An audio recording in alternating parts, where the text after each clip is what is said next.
வணக்கம். செல்வ கணபதி பகவான் அருளால் ரிஷபராசினியர்கள் வாழ்க்கையில் நிம்மதி, சந்தோஷம், மகிழ்ச்சி, ஆரோக்கியம், செல்வம், நல்ல வேலை வாய்ப்பு, திருமண பாக்கியம் உண்டாகட்டும். விநாயகப் பெருமானுக்கு அருகம்புல் வைத்து வழிபடுங்கள். சந்திராஷ்டமம் நடந்து கொண்டிருக்கிறது. வெளியூர் பயணங்களை வாகனங்களில் செல்வதை தவிர்ப்பது நல்லது. அடுத்து சுற்றி இருக்கக்கூடிய குடும்பத்தார்கள் அல்லது பணிபுரியும் இடத்தில் ஃபுல் சரவுண்டில் பார்த்தீங்கன்னா யாருக்கிட்டையும் அதிகமான விவாதங்களை தவிர்ப்பது நல்லது. இந்த நேரம் சந்திராஷ்டம நேரத்தில் கடன் கொடுப்பது, கடன் கேட்பது அதையெல்லாம் தவிர்த்தால் நன்மை நல்லது நடக்கும். ரிஷபராசினியர்கள் தைரியமானவர்கள். பல பேர்கள் யோகமாக செல்வ செழிப்பில் இருக்கிறார்கள். அவர்களுக்கு வாழ்த்துக்கள். அவர்கள் மென்மேலும் இன்னும் பல சிறப்புகளோடு செல்வத்தோடு வாழ இறைவன் அருள் புரியட்டும். கண்கலங்கி நிற்கக்கூடியவர்களும் நான் பார்த்திருக்கிறேன். என்னுடைய பணிபுரியும் இடத்தில் நிறைய பெண்கள் ரிஷபராசியில், ஆண்கள் ரிஷபராசியில் வருமானம் இல்லாமல், சில பேர்களுக்கு கணவன் மனைவி பிரச்சனையில், அது மட்டும் இல்லாமல் கடன் தொல்லையால் இப்படி கதிகலகி போயிருக்கவங்க எவ்வளோ பேர் இருக்காங்க. எல்லாமே நல்லது, மாற்றம் உண்டாகும். குரு பகவான் உங்கள் ராசியில் அமர்ந்து கொண்டு 5ஆம் பார்வையாக சுகஸ்தானத்தையும், அடுத்து 7ஆம் பார்வையாக விருச்சிக ராசியையும், 9ஆம் பார்வையாக மகர ராசியும் பார்த்து கொண்டிருக்கிறார். அதாவது பாக்கியஸ்தானத்தையும் பார்த்து கொண்டிருக்கிறார். நல்ல மாற்றங்கள் இனி வரும். ஜென்ம குரு என்றாலே கொஞ்சம் பயம்தான். இப்போ குரோதி வருடம் ஆவணி மாதம் 28ஆம் தேதி இன்று மாலை 6:27 மணி வரை தசமி திதி, அதன் பிறகு ஏகாதசி திதி. இன்று பிறக்கக்கூடிய குழந்தைகள் அனைத்தும் தனுசு ராசி குழந்தைகளாக இருப்பார்கள், தனுசு ராசியாக இருப்பார்கள். இன்று மாலை 6:28 வரை பூராடம் நட்சத்திரம், அதன் பிறகு உத்திராட நட்சத்திரம். சந்திராஷ்டமம் நடந்து கொண்டிருக்கிறது. பொறுமையாக இருப்பது நல்லது. இந்த சந்திராஷ்டம காலங்களில் மகாவிஷ்ணு பெருமான், ஆஞ்சநேயர், லக்ஷ்மி நரசிம்மர் போன்ற தெய்வங்களை வழிபடுவதன் மூலமாக சந்திராஷ்டமம் தாக்கம், கஷ்டங்கள், கெடுதல்கள் குறையும். இது இப்போது இனிமே என்னென்ன கிரகங்கள் எங்கே இருக்கிறது என்பதை பார்ப்போம். ராசியில் குரு, 2இல் செவ்வாய், சுகஸ்தானத்தில் சூரியன், புதன், அடுத்து பூர்வ புண்ணியஸ்தானத்தில் சுக்கிரன், கேது, தனுசில் சந்திரன், கும்பத்தில் சனி, 11ஆம் இடத்தில் ராகு. இது தற்போதைய கிரக நிலைகள். வணக்கம் அண்ணா. வணக்கம். ஓம் ஸ்ரீ உச்சிஷ்ட மகா கணபதியே நம. இப்போது பதிய போகும் ராசி ரிஷபங்க. இந்த ரிஷப ராசிக்கார நேரம் ஒரு கேள்வி கேட்டிருக்காருன்னா, எங்களுக்கு அதிர்ஷ்ட கல் போட்டால் எங்களுடைய வாழ்க்கையுடைய தரம் மாறிடுமா, அதிர்ஷ்டம் வருமா அப்படின்னு சொல்லிட்டு கேட்டிருக்காருங்க. அவர் கிருத்திகை நட்சத்திரம். ஏன்னா சில பேர் கல்லில் போட்டாவே நம்மளுடைய காலம், நேரம் மற்றும் யோகெல்லாம் வந்துருமா, அந்த மாதிரியான ஒரு கேள்வி கேட்குறாங்க. இதுக்கு தங்களுடைய பதில் என்ன சார்? அது கல் போட்டால் வாழ்க்கையெல்லாம் மாறாது. ரத்தினங்களுக்கு ஒரு சக்தி உண்டு. 9 கிரகங்களோட கதிர்வீச்சு எந்த இடங்களில் அதிகமாக பதிகிறதோ அந்த இடத்தில் உருவாகக்கூடிய ரத்தினங்கள் மருந்துகளாக மருத்துவத்தில், சித்த மருத்துவத்தில் ஆதி காலத்தில் பயன்படுத்தி வந்தார்கள், இன்றும் பயன்படுத்துகிறார்கள். பவள பஸ்பம், மரகத பஸ்பம், தங்க பஸ்பம், வைர பஸ்பம் என்று அதுதான் மருந்தாக கொடுத்துன்னு வந்தாங்க. காலப்போக்கில் அது ரத்தினமாக வச்சுக்கிட்டால் நல்லது செய்யும் அப்படின்ற நம்பிக்கை தான். இது 7.5 சனி, அஷ்டம சனி, ஜென்மகுரு, ஜென்ம ராகு, ஜென்ம கேது போன்ற காலங்களில் இந்த கல் போட்டால் நல்லது நடக்குமானா உடனே எல்லாம் நடந்துடாது. ஆனால் உங்களுக்கு வரக்கூடிய கெடுதல்களை 100% என்றால் 70% தடுத்திருக்கும். நமக்கு தெரியாது. 30% நம்மளால் தாங்க முடியலன்னா 100%ன்னா நிறைய பேர்களுக்கு மரணம் நடக்கக்கூடிய அளவுக்கு ஆக்சிடென்ட்லாம் எவ்வளோ பேருக்கு ஆயிரத்தி நம்ம பார்த்துருக்கலாம். எவ்வளோ பேர் இந்த பதிவு பார்க்குறவங்க குடும்பத்துலேயும் ஒருத்தர் கஷ்டங்களை பார்த்துக்கலாம். சில பேர் சொல்லுவாங்க மரணம் கூட வந்துடலாங்க, அதை விட மோசமான நிலைங்க, கடன், அதிகமான கடன், குழந்தைங்களுக்கு சாப்பாடு வாங்கி கொடுத்து கூட எனக்கு வழி இல்லாமல் இருக்குது, வேலை வாய்ப்பு இல்லைங்க, நான் தொடர்ச்சியாக வேலைக்காக போராடி கொண்டிருக்கேன் அப்படிலாம் சொல்லுவாங்க. இந்த கல் போடுறது உங்கள் ரிஷபராசிக்கு ஒவ்வொரு நட்சத்திரம் உண்டு. மிருகசீரிஷ நட்சத்திரம், ரோகி நட்சத்திரம், அடுத்து கிருத்திகை நட்சத்திரம். கிருத்திகை தான் முதல் நட்சத்திரம். இதுக்கு கிருத்திகை நட்சத்திரம். இந்த ரிஷபராசிக்கு தனாதிபதி யார் என்றால் மரகதம், புதன் பகவான். அதாவது உலகத்திற்கே செல்வம் கொடுக்கக்கூடிய மகாவிஷ்ணு பெருமாளோட இது. அதுக்குண்டான ரத்தினம் வந்து மரகத பச்சை. உங்கள் ராசிக்கு அதிபதி அவர் யாருன்னா சுக்கிர பகவான், வைரம். வைரமும் மரகத பச்சையும் சேர்ந்து ரத்தினம் அணிவது நல்லது. இது எந்த நேரத்தில் அணிய வேண்டும் என்று ஒரு காலகட்டம் இருக்குது. சுக்கிர ஓர, புதன் ஓர, குரு ஓர, வளர்பிறை சந்திர ஓர, இந்த 4. ஏன்னா செவ்வாய் ஓரையில் போடக்கூடாது, புரியல, செவ்வாய் ஓரையில் போடாது. இந்த நாளில் பெருமாள் பாதத்தில் வச்சு அர்ச்சனை பண்ணி, முதல்ல பிள்ளையார் பாதத்தில் வச்சு அதுக்கு வந்து உங்களுடைய ராசி நட்சத்திரம் என்ன திசை நடக்குதோ அதை சொல்லி உங்களுக்கு அர்ச்சனை பண்ணி, அந்த பூஜை செய்பவர்களிடம் நீங்கள் வந்து சொல்லுங்கள், எங்களுக்கு வந்து கொஞ்சம் பண நெருக்கடியாக இருக்குது, இல்லை கல்யாணம் ஆகலை, என் பையனுக்கு கல்யாணம் ஆகலை, பொண்ணு கல்யாணம் ஆகலை, 30-32 வயசு ஆகிப்போச்சு, அப்படி எந்த நோக்கத்துக்காக நீங்கள் கல்லை போடுறீங்களோ அதை சொல்லி அர்ச்சனை பண்ணி அதன் பிறகு அந்த மோதிரத்தை அணியுங்க. கண்டிப்பாக வந்து இது காலம் மாறும். இது ஒரு நம்பிக்கை தான், முழு நம்பிக்கை தான். இது நம்பிக்கையோடு பார்த்தா கடவுள், நம்பிக்கையெல்லாம் பார்த்தா சில கல். அப்போ நம்பிக்கையோடு பாருங்கள், கண்டிப்பாக நல்ல மாற்றங்கள் உண்டாகும். இந்த ஓரையில் போடுவது நல்லது. சில பேர் என்ன பண்ணுறாங்கன்னா, புதன்கிழமை செவ்வாய் ஓரையில் போட்டுடுறாங்க, சனி ஓரையில் போட்டுடுறாங்க, சூரிய ஓரையில் போட்டு, அந்த ஓரையில் போடக்கூடாது. சுக்கிர ஓரை இப்போது பார்த்தீங்கன்னா போடக்கூடிய கல் புதன். இது எப்படிங்க நீங்கள் வந்து குரு ஓரையில் போடுறீங்க, குருக்கும் புதனுக்கும் ஆகாதாச்சு அப்படின்வாங்க. அதாவது சுப ஓரைகள் அந்த நேரத்தில் எது செய்தாலும், எந்த விஷயங்கள் செய்தாலும் அந்த சுப ஓரைகள் வைத்து தான் அந்த முகூர்த்தமே, சாந்தி முகூர்த்தமே குறிப்பிடுவாங்க. அந்த சாந்தி முகூர்த்த தேதி நேரம் எல்லாத்தையுமே உறுதி செய்வாங்க. அப்போது அந்த சுப ஓரைகள் போட்டு நீங்கள் கடவுள் பாதத்தில் வச்சு அர்ச்சனை பண்ணிங்கன்னா நன்மை உண்டாகும். சின்ன உணவு தானங்கள் செய்வது மூலமாக அந்த ரத்தினம் உங்களுக்கு நேரங்கள் மாறி நல்ல திசை வரும் பொழுது, நல்ல புத்தி நடக்கும் பொழுது, அதாவது ஜாதகத்தில் திசை நடந்து அந்த திசையில் எந்த புத்தி நடக்கிறதோ அந்த புத்தி ரொம்ப காலம் இருக்காது. திசை தான் வந்து 19 வருஷம், 17 வருஷம், 18 வருஷம், 20 வருஷம் அப்படி வரும். ஆனால் புத்திநாதன்லாம் வந்துட்டு அந்த அத்தனை வருடங்களில் அவங்க ஒரு பங்காக பிரிச்சுப்பாங்க. அப்போ உங்களுக்கு மாற்றம் நன்மைகள் ஏற்படும். அது அதாவது ஒரு வேக்சின் போடுற மாதிரி நோய் வராமல் தடுக்கிறதுக்கும், கெடுதல்கள் உள்ளே எதாவது இருந்தால் அது சரியாகிறதுக்கும் தடுப்பூசி போடுகிற மாதிரி தான் இந்த ரத்தினங்கள். இதை போடுவதன் மூலமாக நன்மைகள் உண்டாகும். அடுத்த கொஸ்டின். அடுத்து ஒரு ரிஷபராசி ஒரு 30 வயசு ஆண் கேட்குறாருங்க, என்னுடைய அப்பாவை பிரிஞ்சு நான் தனியாக வியாபாரம் தொடங்கலாம் அப்படின்னு இருக்கேன். எனக்கு குரு தசை சனி புத்தி நடக்குது. எங்கள் அப்பாவும் எனக்கு ஒரு பேச்சுவார்த்தையில் சின்ன மிஸ் அண்டர்ஸ்டாண்டிங் ஆகிடுச்சிங்க. அதனால் நான் தனியாக தொடங்கலாமா, இப்போ தொடங்கினேன்னா நான் நல்ல நிலைமைக்கு வருவேனான்னு கேட்குறாரு அந்த ரிஷபராசினியர். ரிஷபராசினியர்கள் இப்பொழுது துவங்க வேண்டாம், தயவு செய்து இப்போ துவங்காதீங்க. வருகிற 2025 மே மாதம் மேலே குரு பயிற்சி ஆகி குரு பகவான் உங்கள் ராசிக்கு லாபஸ்தானாதிபதி, அவர் தனஸ்தானத்தில் வரும்போது நல்ல நேரம் பார்த்து துவங்குங்கள், நன்மை உண்டாகும். இந்த ஜென்ம குரு என்னென்ன செஞ்சுருக்குன்னு பார்த்தீங்கன்னா, ஜென்ம குரு வேலையில் பார்த்தீங்கன்னா அதாவது வரவு வந்து 100 செலவு வந்து 5000 ரூபா வந்தால் எப்படி ஒரு மனிதரால் தாக்கு பிடிக்க முடியும்? அதுதான் அதிகமான வாய்ப்புகளை வந்து தட்டி பறிக்கும் ஜென்ம குரு. ஜென்ம குருனாலே ஒரே டென்ஷன், ஜென்மத்தில் எந்த கிரகங்கள் வந்தாலே வந்து ஒரு டென்ஷன் அதிகமாக இருக்கும். இப்போது உங்களுக்கு ஜென்ம குரு வந்திருக்கு. ஒரு சிலருக்கு பார்த்தீங்கன்னா உடல் ஆரோக்கிய பிரச்சனைகள் வந்திருக்கும். சில பேர்களுக்கு சில ஆக்சிடென்ட்கள் ஆனதையும் நான் பார்த்துருக்கேன்.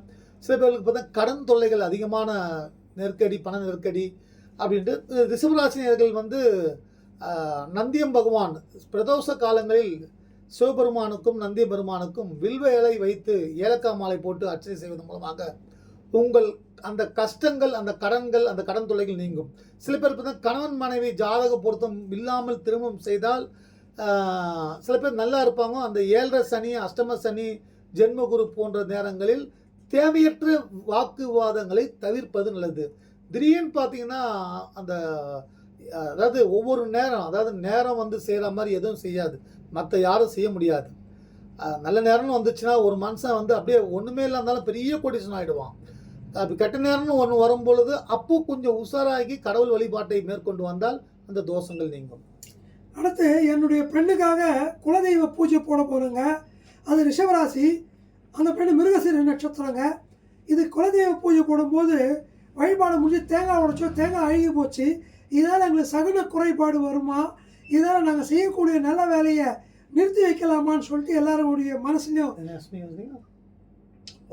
கோயில் வழிபாடு பண்ணுறதுக்கு போனோம் குலதெய்வ கோயிலில். அந்த குலதெய்வ கோயிலில் போகும்போது பூஜையெல்லாம் பண்ணி தேங்காய் உடைக்கும் போது தேங்காய் அழுகிடுச்சிங்க. இதனால் எங்களுடைய நல்ல காரியம் தடைப்படுமான்னு கேட்குறாங்க. அதெல்லாம் ஒன்றும் இல்லை, அதெல்லாம் தேங்காய் அழுகி போச்சுன்னா வேறு தேங்காய் வாங்குங்க. ஏன்னா ஒரு எந்த ஒரு காய்கறி வாங்கினா கூட பார்த்தீங்கன்னா அது வர வழியில் அடிபட்டு ஏதாவது ஒரு கெட்டு போயிருக்கும். அதனால் சகுன தடையை எடுத்து சில பேருக்கு மனசு கஷ்டமாக இருக்கு, என்னடா கோயிலுக்கு வந்துடுமே தேங்காய் உடைச்சிருக்கோமே, அந்த தேங்காய் வந்து இது மாதிரி அழுகி போயிருக்கேன்னா நீங்கள் ஒன்றுமே செய்ய வேண்டாம். நல்லா நீங்கள் போன கோயில் வந்து சிவபெருமான் கோயிலோ இல்லை வந்து அம்மன் கோயிலில் திரிசூலம் இருந்ததுன்னா அந்த இடத்துல வந்து அந்த திரிசூலத்தில் 3 எலுமிச்சம்பழத்தை குத்திட்டு நன்மை நடக்கட்டும் இறைவா, எது நடந்தாலும் உன் திருவடி சரணம் அப்படின்னு சொல்லிட்டு, அது முருகன் கோயிலாக இருந்தாலும் வேலில் குத்துங்க, அப்படி கொடுத்துட்டு நீங்கள் வந்துடுங்க. அது ஒன்றும் சகுன தடை வராது, நல்லதே நடக்கும். வேறு தேங்காய் வாங்கி உடைங்க. அது குறைபாட்டு எண்ணங்களோடு உங்கள் முயற்சியை தொடரும் போது தான் அது தோல்வியை தரும். இல்லை கடவுள் அவரோட பாதத்தை நான் பார்த்து கொண்டே இருக்கிறேன், கோயிலில் போகிற பெருமாள் பாதம் என் கண்ணில் தெரிஞ்சுனே இருக்குது, எனக்கு தேங்காய் அழுகுன்னு தெரியல, எனக்கு பெருமாள் பாதம் தான் தெரியுதுன்னா உங்களுக்கு எல்லாமே நல்லா தான் நடக்கும். அதனால் அது வந்து இப்போ அந்த அந்த ஒவ்வொரு காய்கறிகள் எது தயாராகும் பொழுது வரும் பொழுது சில பொருட்கள் அது மாதிரி ஆகுவது சகஜம்தான். அதை பெருசாக மனக்குறையாகவும் தடையாகவும் எடுத்துக்கொள்ளாதீங்க. நல்லது. அடுத்த என்னோட பெண்ணு வந்து ரோகிணி நட்சத்திரம், கல்யாணம் ஆகி 3 வருஷம் ஆகுதுங்க. அந்த பெண்ணு குழந்தை நின்று அது அபார்ஷன் ஆகிடுது. இது வந்து திரும்பவும் அந்த பெண்ணுக்கு குழந்தை நிற்குமா, அதுக்கு என்னென்ன பிரார்த்தனை செய்யணும்னு சொல்லிட்டு கேட்குறாங்க. குழந்தை பாக்கியம் அதாவது ஏற்கனவே அபாசன் ஆகி போச்சு. அதாவது இந்த பொதுவாக பார்த்தீங்கன்னா அபாசன் நடக்கிறது வந்து குழந்தை கன்சீவ் ஆன பிறகு அவங்க ரொம்ப வேகமாக நடக்கக்கூடாது. ஒரு 3 மாதம் 4 மாதம் வரைக்கும் பார்த்தீங்கன்னா வேகமாக நடக்கக்கூடாது. கொஞ்சம் கவனக்கரை டாக்டரை வந்து கரெக்டாக பார்க்கணும். டாக்டர்களோட ஆலோசனை அறிவுரைகளை கேட்டு அதைப்படி நடக்கணும். எல்லாத்த விட வீட்டில் சண்டை சச்சரவு பண்ணக்கூடாது. அவன் ரொம்ப அதிர்ச்சியான கோவப்படும் பொழுது கணவனோடோ மனைவியோடோ அல்லது சுற்றி இருக்கும் அப்பா அம்மா எல்லாத்தோடு சண்டை போட்டால் கண்டிப்பாக அது வந்து கருகலைப்பு உண்டாகும். இது அவங்களுக்கு வந்து டாக்டர்கிட்ட போய் செக் பண்ணியிருக்காங்க, மறுபடியும் வாய்ப்பு இருக்குது, ஆனால் கொஞ்சம் சிரமம் இருக்காங்க. இந்த சிரமங்கள் வராமல் தடுக்க குழந்தைக்காரகன் புத்திரக்காரகன் குரு பகவான், தனகாரகனும் அதாவது ராசி கட்டத்தில் நவ கிரகங்களில் ஜோதிடத்தில் எல்லா நன்மைகளும் தரக்கூடியவர் குரு பகவான். 12 ராசிக்காரர்களுக்கும் இயற்கையான சுபர், மிகப்பெரிய கிரகம். அதாவது குருவோட கிரகத்தில் வந்து 100 பூமியை உள்ளே போடலாம், அவ்வளோ மிகப்பெரிய சக்தி வாய்ந்தவர். அப்போது அவர் கெட்டது கொடுத்தா எப்படி இருக்கும்? 7ல் குரு இருந்தால் திருமண வாழ்க்கை பாதிக்கும். 7ல் தனித்து நின்றால் அதாவது அந்தணன் தனித்து நின்றால் அவதிகள் பல என்று சொல்வார்கள். அதே மாதிரி இந்த குரு பகவான் நல்ல இடத்தில் லாபஸ்தானத்தில் இருந்தால் அந்த நிறைய நன்மைகள் ஏற்படும். இப்போ குழந்தை பாக்கியம் உண்டாக நவகரத்தில் இருக்கக்கூடிய குரு பகவானுக்கும் குரு தட்சிணாமூர்த்தி பகவானுக்கும் நிறைய பேர்களுக்கு பார்த்தீங்கன்னா குரு பண்ணணுமா தட்சிணாமூர்த்தி பகவான் பண்ணணுமா. குரு பகவான் எஜமான், அதை செய்யக்கூடிய அசிஸ்டண்ட், அதாவது தலைமை செயலரா, ஆமாம் தலைமை செயலர், சீஃப் செக்ரட்டரி, அவர் தான் வந்து எல்லாத்தையும் செயல்படுத்துவார். அவர் தான் குரு பகவான். அப்போ 2 பேரையும் நீங்கள் வந்து அர்ச்சனை பண்ணணும். முதல் வந்து யாருக்கு பண்ணணும்னா முதல் பிள்ளையாருக்கு பண்ணிவிடுங்க, அப்புறம் குரு பகவானுக்கு குரு தட்சிணாமூர்த்தி பகவான் பண்ணுங்கள். நவகரத்துக்கு பண்ணிவிட்டு நவகரத்தில் இருக்கக்கூடிய குரு பகவானுக்கு அந்த கொண்டக்கடலைன்ற ஒரு தானியம் 9 தானியங்களில் குரு பகவானுக்குரியது, அதை வைத்து அர்ச்சனை செய்துவிட்டு நீங்கள் தொடர்ந்து மாதம் ஒரு முறை ஒரு வியாழக்கிழமை தவறாமல் 9 மாதம் தொடர்ந்து செய்து வாருங்கள். எந்த தடை இருந்தாலும், நிலம் வீடு விற்கவில்லை, வேலை கிடைக்கவில்லை, கடன் நீங்கவில்லை, திருமணமாகவில்லை, குழந்தை பாக்கியம் எனக்கு இல்லை, அடுத்து வீட்டில் அப்பா அம்மாவோட பிரிஞ்சு தனியாக வந்துட்டோம், இல்லை வேலை செய்கிற இடத்துல டார்ச்சரு, வேலை செய்கிற இடத்துல எனக்கு கூட இருக்கவங்க மூலிமா எனக்கு வந்து கெட்டது பண்ணே இருக்காங்க, இல்லை எனக்கு வந்து நஷ்டம் உண்டாயினே இருக்குது, எதை தொட்டாலும் நஷ்டம் உண்டாயினே இருக்குது, இப்படி உங்களுக்கு எந்த உடம்பு ஆரோக்கியம் பிரச்சனைகள் இருந்து கொண்டே இருக்கிறது அப்படின்னா நீங்கள் குரு பகவானை வழிபடுங்க. இத்தனை பிரச்சனைகள் உள்ளவர்கள் குரு பகவானுக்கு. இப்போ ரிஷபராசிக்கு அதிபதி யாருன்னா அசுரகுரு சுக்கிர பகவான். அவர் வந்து செல்வம் சந்தோஷம் மகிழ்ச்சி கொடுக்கக்கூடிய தெய்வம். இப்போ வந்து பூர்வ புண்ணியஸ்தானத்தில் குருவோட பார்வை கேதுவோட சேர்ந்துருக்காரு.